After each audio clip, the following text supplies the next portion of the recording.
네, 반갑습니다. 뇌 인성을 말하다 주제로 오늘 스피치를 할 글로벌 사이버 대학교 내교융합학과의 장래혁 교수입니다. 우리가 20세기에 바라봤던 인성과 21세기에 바라봐야 될 인성은 다르다는 것입니다. 그 다름의 그 전환점의 키워드가 바로 누구나가 갖고 있는 이 휴먼, 브레인, 이 뇌에 대한 키워드라고 보겠습니다. 사전적으로 그럼 인성을 어떻게 정의하고 있는지 우리가 조금 살펴볼 필요가 있겠죠. 퍼스널리티, 캐릭터, 이게 보통 이제 인성을 말하는 영어 단어이죠. 어떤 성격에 대한 거, 어떤 인간의 특징에 대한 거, 그 사람이 갖고 있는 내재적인 어떤 요소에 대한 거. 최근에 우리나라에서 화제가 되었던 방송이 있었죠. 너 인성 문제 있어? 네, 이렇게 기억하십니까? 거기에서 영어적 표현을 보면 퍼스널리티나 캐릭터라고 얘기를 하지 않고요. 애티튜드라고 표현을 씁니다. 몸과 마음의 것이 밖으로 드러난 것이 보통 태도라고 얘기를 하죠. 어떤 사람이 참 마음가짐이 좋구나. 저 사람 뭔가 좀 잘 갖추어진 것 같아. 저 사람 뭔가 내재적인 것들이 좋은 것 같아. 라고 할 때는 우리가 퍼스널리티나 캐릭터라는 표현보다는 태도라는 표현을 씁니다.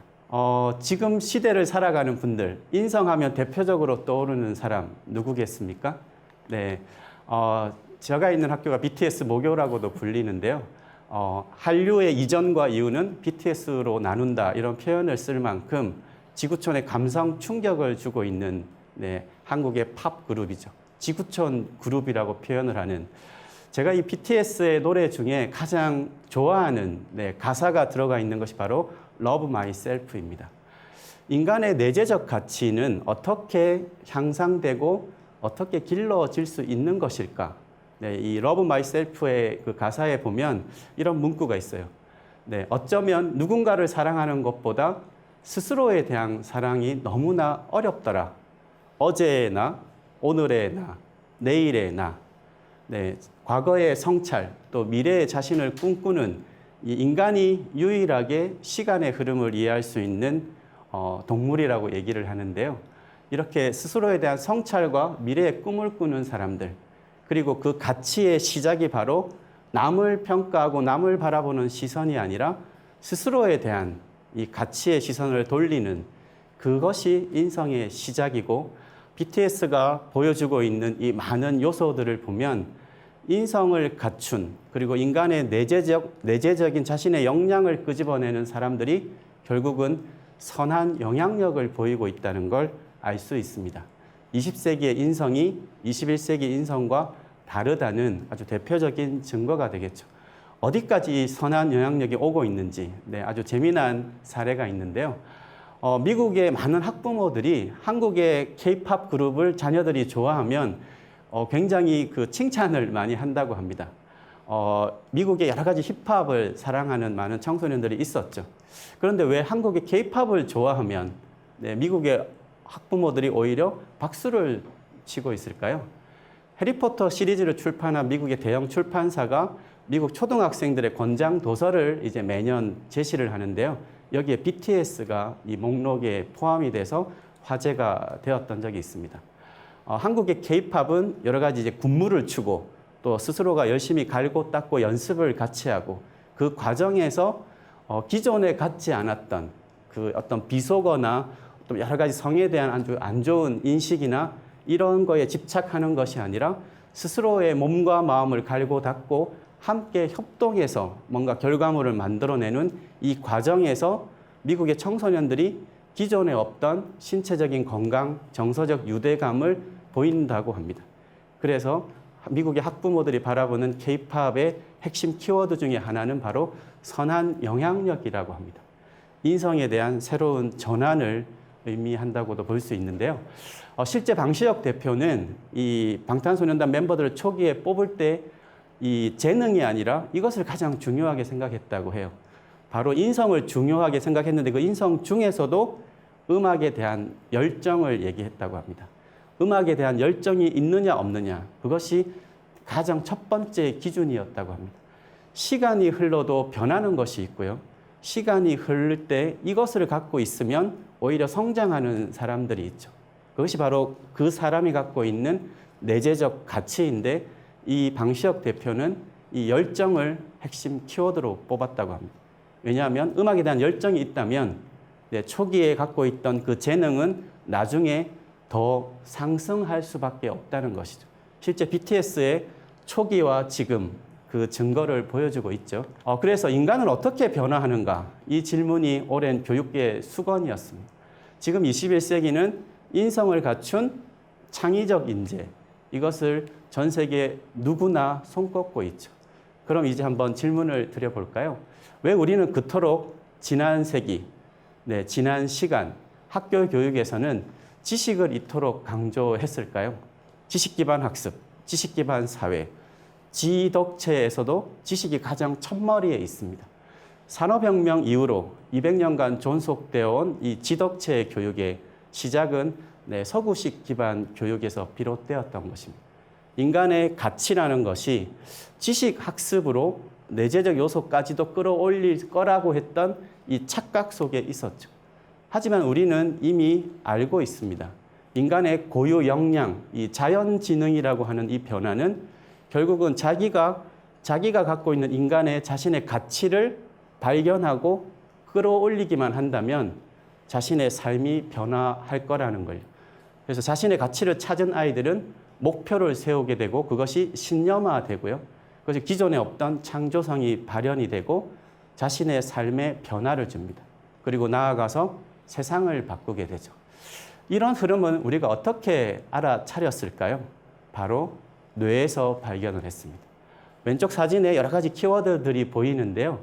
자신감, 삶에 대한 근원적 자신감, 패션, 열정에 대한 거, 긍정 심리에 대한 거, 비전과 꿈을 꿀 수 있다는 거, 좋은 의사결정을 한다는 거. 이것은 20세기 교육의 대표 키워드로 주목받지 않았습니다.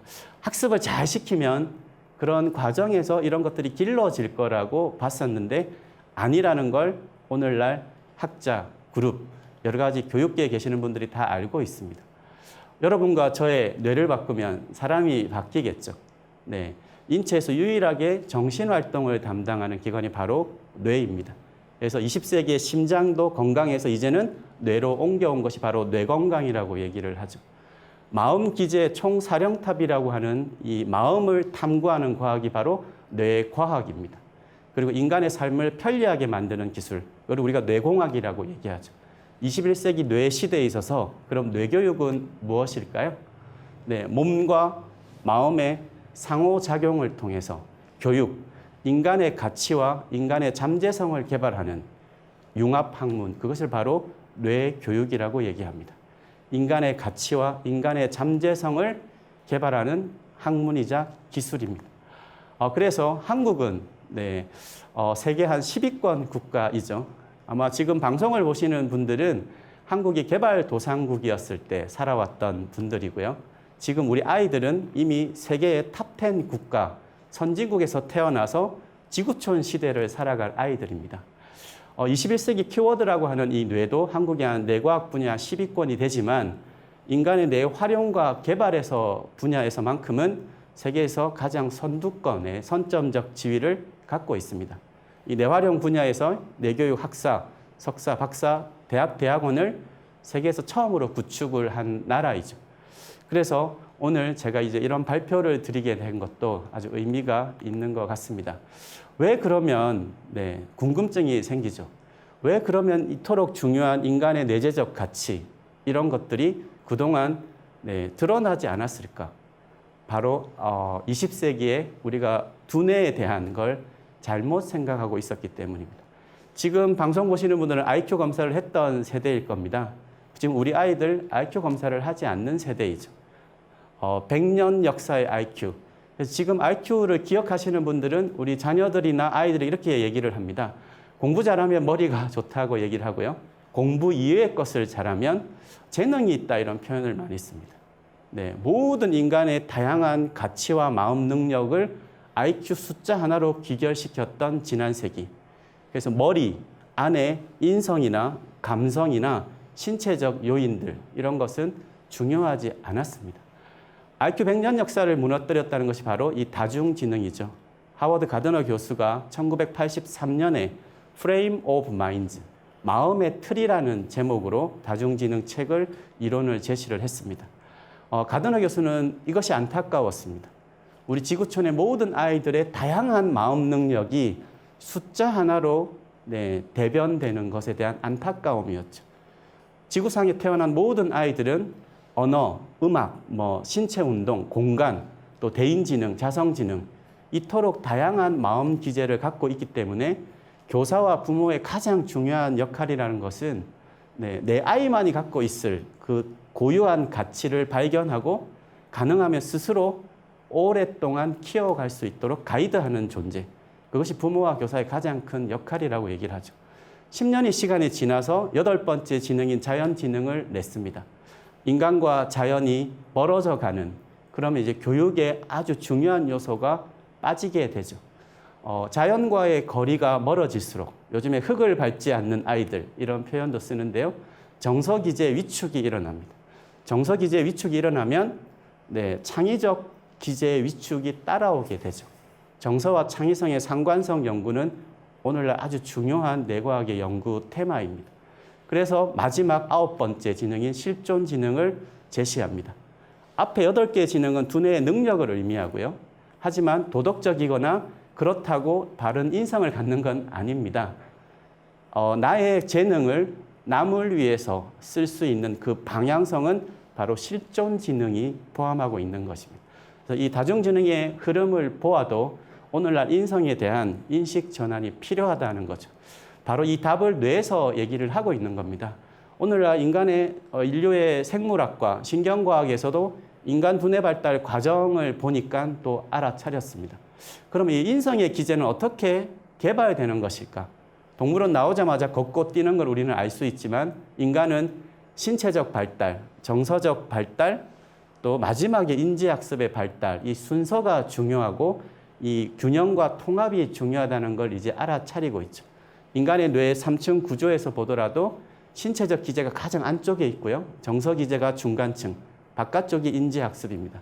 이 3층 구조의 균형이 깨어지면 내가 오늘 몸 상태가 조금 좋으면 외부의 자극에도 대수롭지 않지만 오늘 신체 균형이 깨어져 있으면 감정 출렁거림이 아주 빠르게 오죠. 그래서 지금은 이런 신체 정서 인지의 통합적 발달이 중요하고 거꾸로 얘기하면 지금 보시는 이 인간의 신경망의 발달 이것 역시 신체 정서 인지의 단계별 훈련과 반복에 따라서 셋업되는 현상입니다. 그래서 행동 변화가 수반되지 않는 몸의 움직임이 수반되지 않는 훈련과 지식 기제만으로는 좋은 습관, 좋은 태도를 만들기 어렵다는 얘기죠. 그래서 뇌 활용, 행복 교육에서 이런 신체적 움직임은 너무나 중요합니다. 그 몸의 기반에서 정서의 변화를 가져오기 때문이죠. 이것을 가로막는 오늘날의 현실이 있습니다. 스크린과 마주보는 아이들, 사람과 사람 사이에 교류를 해야 될 이 시점, 자기 몸과 마음이 교류를 해야 될 이 시점에 정보의 종속성이 커지는 아이들, 신체 정서 학습의 불균형이 높아질 수밖에 없겠죠. 이것이 이제 우리는 이것을 가로막는 것들을 제거하고 학교 현장에서 지덕체 교육이 아니라 체덕지 교육으로의 전환이 필요한 시점입니다. 왜냐하면 인공지능과 공존할 인류 첫 세대라고 하는 이 시대적 변화 앞에서 한국 교육의 새로운 전환이 필요하다고 보아야겠죠. 그래서 내교육의 기본 기제 방향은 지덕체 순이 아니라 체덕지의 순입니다. 신체 관리 능력, 움직임의 조절과 훈련이 먼저 필요하고요. 내 몸과 마음의 상호작용, 정서적 기제의 발달 훈련이 두 번째로 필요하고요. 마지막으로 몸과 마음을 기반으로 나의 조절을 할 수 있는 이 태도, 그렇게 드러나는 것이죠. 인간 두뇌 발달의 특별함을 기초로 해서 이 단계가 구축되어 있는 것이 바로 뇌교육의 기본 방향이라고 하겠습니다. 학교 현장에서 보는 많은 뇌체조의 현장 사진들이죠. 메타인지와 정서 조절력을 키우는 이런 흐름들이라고 볼 수 있겠습니다. 마지막으로 인간은 누구나 건강, 행복, 평화를 원합니다. 하지만 동물이 할 수 있는 것과 인간만이 할 수 있는 게 차이가 있죠. 동물은 유전자를 따르지만 인간은 유전자를 벗어나려고 하고요. 이 잠재성 개발과 가치의 확산이라는 이 축은 질문을 할 수 있어야 됩니다. 나는 누구인가? 나는 어떤 삶을 살 것인가에 대한 질문과 답의 과정이 바로 그것입니다. 인간의 내적 역량을 높이는 휴머니티 회복이라고 하는 이 내교육의 UN NGO 기관인 국제내교협회가 UN에 제출한 보고서의 핵심 키워드 역시 인간의 내적 역량의 중요성을 강조하고 있고요. 이제는 채덕지의 교육의 방향이 필요하다는 것을 제시하였습니다. 오늘 이 시간 뇌인성을 말하다의 주제로 발표했던 문구를 하나로 압축한다면 바로 이렇게 얘기 드릴 수 있을 것 같습니다. 틀은 깨트리고 가치는 높인다. 오늘 발표 들어주셔서 감사드립니다. 네, 발표 감사드립니다. 흔히 인성이라고 하면 정서적인 측면을 참 많이들 말씀을 하시죠. 그런데 이제 오늘 발표를 듣다 보니 몸과 뇌가 연결되어 있고 몸이 건강해야 인성도 밝아진다는 의미에 많은 분들이 공감하시는 것 같습니다. 네네. 예, 강의 마지막에 하신 말씀이 특히 인상적인데요. 미래교육 패러다임으로 틀은 깨트리고 가치는 높인다라는 말씀을 하셨는데 조금 더 상세하게 설명해 주시면 감사하겠습니다. 네, 지금 우리 인공지능 첫 세대와 또 지금 IQ를 검사했던 세대, 그래서 우리가 IQ 세대와 다중지능 세대, 한국이 개발도상국이었던 시대를 살아온 세대와 한국이 선진국, 지구촌 시대를 살아갈 세대, 이 근본적인 차이가 있습니다. 그래서 20세기 틀은 깨트리고 21세기의 가치, 인간의 가치와 인간의 잠재적 역량을 높이는 이것이 이제 미래 교육의 핵심 방향이라는 그 문구에 대한 설명이 될 것 같습니다. 네, 감사합니다.